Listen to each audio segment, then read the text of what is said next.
Hello students, this is last video on the lecture series in Discrete Mathematics and Logic Part 11 video. In this video we are going to learn validity of an argument. That means we are going to learn the methods to check whether the given argument is valid or invalid. The first method is method by using truth table. How we are going to prove that something is valid or invalid? It is by preparing the truth table of the P1 and P2, all the premises implying C. If it is a tautology, then given argument is valid, otherwise the argument is invalid. What do you mean by a tautology? We are going to check the last column of the truth table. If it is all true, then we are going to conclude that it is a tautology. Let us see the example. Test the validity of following argument by using truth table. P if and only if Q, Q yields P. There are two propositions in the premise. The first one is P by implication Q, Q. Therefore, P1 is P by implication Q and P2 is Q. So consider P1 and P2. The conclusion is P, that means C is P. Therefore, for this to be a valid argument, we should have P if and only if Q and Q, the whole should imply the statement P. Let us see the columns. There are 2 raised to 2, that means 4 rows will be there, and accordingly we are going to create the columns. The first is P, then Q, then P if and only if Q, then P if and only if Q, and the last one. So we see that the last column is a complete tautology or complete true values are there. Therefore, by truth table method, we say that the given argument is a valid argument. You may practice few more examples since we have already learned how to write the truth table.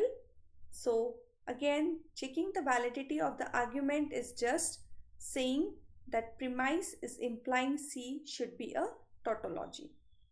Now the next is checking validity by direct method.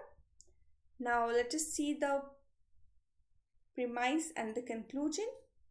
Here we have negation P and Q, R implying P, negation R implying S, S implying T, yields T.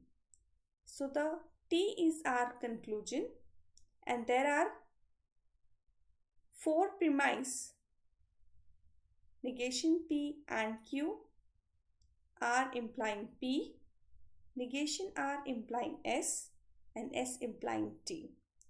Now only consider the premise first. In the premise we see that we have R implying P and negation R implying S. So by conjunctive simplification, it will give me negation P implying negation R implying S. Since the contrapositive is true, R implying P we can write as negation P implying negation R. So this will give me negation P implying S. By conditional equivalence, now we have negation P implying S, S implying T. Now we have negation P implying S and S implying T. So by chain rule, we can write negation P implying T. So we have now negation P, negation P implying T. Again, by chain rule, we have T as the conclusion, and by rule of modus ponens, the given argument is a valid argument. You should be able to solve more examples for checking the validity.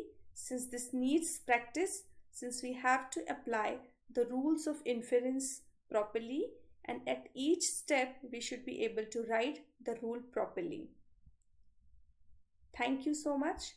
This way we have concluded the lecture series on discrete mathematics. See you next time. Thank you once again.